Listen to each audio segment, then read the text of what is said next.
స్వామి భీష్మ వేసిన రైతులకి, భీష్మ వేయబోయే రైతులకి, భీష్మ మీద కొంచెం కొంచెం అనుమానాలు ఉన్న రైతులందరికీ ఈ వీడియో ద్వారా ఒక సందేహాన్ని క్లియర్ చేయాలనుకుంటున్నాం.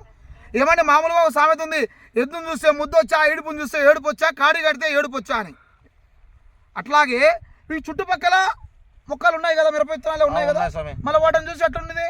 ఇది బాగుంది స్వామి, నీ గాడిగా ఎత్తున్నాయి, ఏం చేసుకోను? కాపులేదు. ఇదే 4 అడుగులే ఉంది. మరి ఇది 4 అడుగులే ఉంది, దిండు ఉంది కాపు. ఎట్లుంది కాపు? ఇది బాగుంది. మరి ఇది కూడా కాడి కడితే ఏడుపు వస్తుందా, ఈడుస్తుందా? ఈడుస్తుందంటవా? చూపి ఇద్దో బాగుంది. ఈ ఎద్దు ఈడ్చేద్దానా? ఒకటే చోట 3 కాయలు.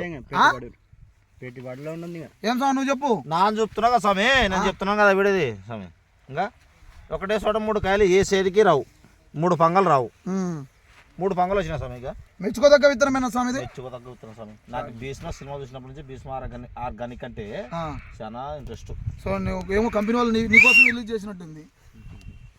చూడండి స్వామి, ఆర్గానిక్ అంటే సినిమానే లాంగ్ బోని